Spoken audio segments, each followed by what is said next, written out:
Olá, vamos falar mais um pouquinho sobre Lei Geral de Proteção de Dados? Hoje nós vamos falar novamente sobre o DPO, da onde surgiu essa nomenclatura e como é no Brasil. Então vamos lá. DPO quer dizer Data Protection Officer, ou, numa tradução literal, o oficial responsável pelo tratamento de dados. Olha que legal! Esse é o nome que é dado lá no GDPR, na Legislação Europeia de Proteção de Dados, para o cargo da pessoa mais importante que vai fazer a adequação. Então você tem toda a responsabilidade do DPO lá no GDPR. E aqui no Brasil? Aqui no Brasil não é DPO. Aqui no Brasil é encarregado pelo tratamento de dados pessoais, que está lá no artigo 41. Então, quando criaram esse nome encarregado pelo tratamento de dados pessoais, pensa o povo chateado? Não gostei.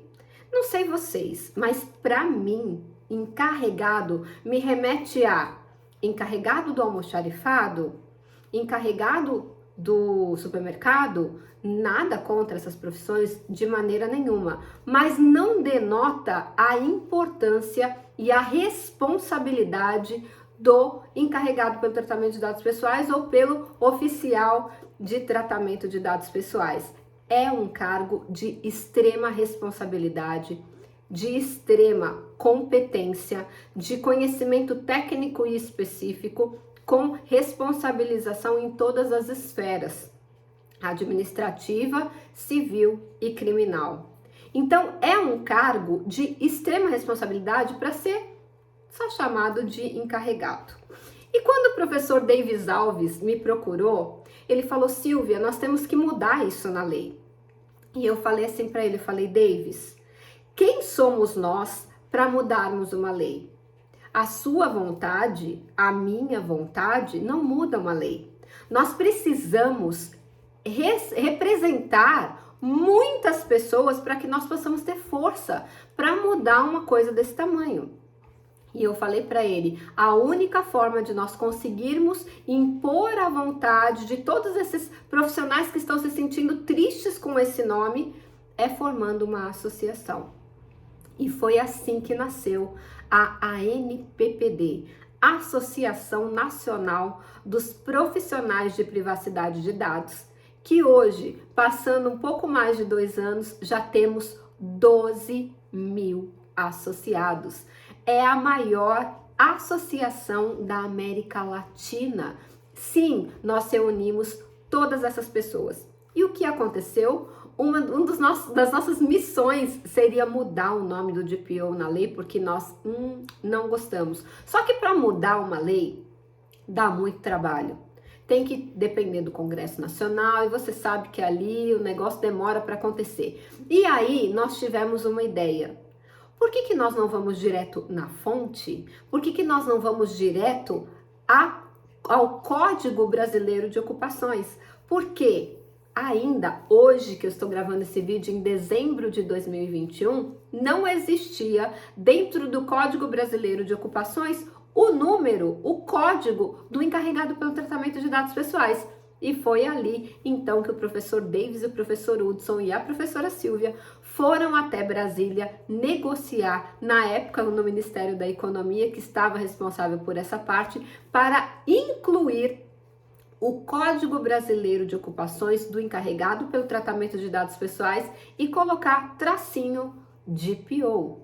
Então, sim, agora, oficialmente, a partir de janeiro de 2022, já temos o CBO, o Código Brasileiro de Ocupações, no Código Brasileiro de Ocupações, o númerozinho do encarregado pelo tratamento de dados pessoais, tracinho DPO. Sim, essa é a primeira grande entrega que nós fizemos aos nossos associados, que são profissionais de privacidade de dados, estavam bem tristes de serem chamados de encarregado.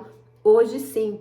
Antigamente a gente falava assim, eu peço a licença poética para chamar de DPO, porque no mundo inteiro é DPO, menos aqui.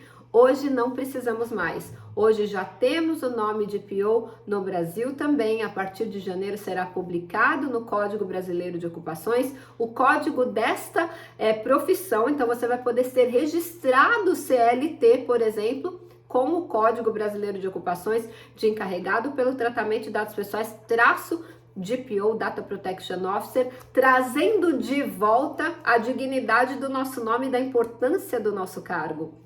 E se você for ver lá no artigo 41 da LGPD, a importância do DPO, ela não é tão grande quanto no GDPR, mas a ANPD, Autoridade Nacional de Proteção de Dados, já deixou uma pista. Lá no Guia de Agentes de Tratamento e sobre o encarregado pelo tratamento de dados pessoais, no item 67, ela diz em negrito, já deixando uma pista do que vem por aí, que o DPO, ou encarregado pelo tratamento de dados pessoais, será o responsável pela adequação das empresas, majorando o rol de importância das atividades e das atribuições do DPO no cenário da LGPD no Brasil. Então, ampliando também o rol. Ainda que no artigo 41, lá no inciso número 4, você tem que também qualquer atividade que eventualmente o contratante coloque no contrato, que é responsabilidade do encarregado,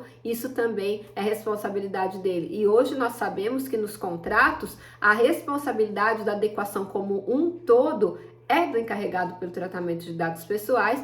Isso porque esse é um profissional extremamente diferenciado que vai fazer os 6 passos da adequação, e a gente brinca que a adequação ela começa e nunca termina, porque o 6º passo é o monitoramento. E o monitoramento ele é constante. Como assim constante, Silvia? Onde está escrito isso? Ué, está escrito na seção de boas práticas e governanças, que na governança ela tem que ser periodicamente atualizada de acordo com o monitoramento periódico das ações em relação à Lei Geral de Proteção de Dados que são feitas dentro da empresa. Então, olha que importante que é você também ter essa informação, que o monitoramento, ele é eterno. Então, o processo de adequação à LGPD, ele começa e nunca termina, porque o monitoramento ele é eterno, você vai ter que atualizar as políticas de governança, as políticas de privacidade da sua empresa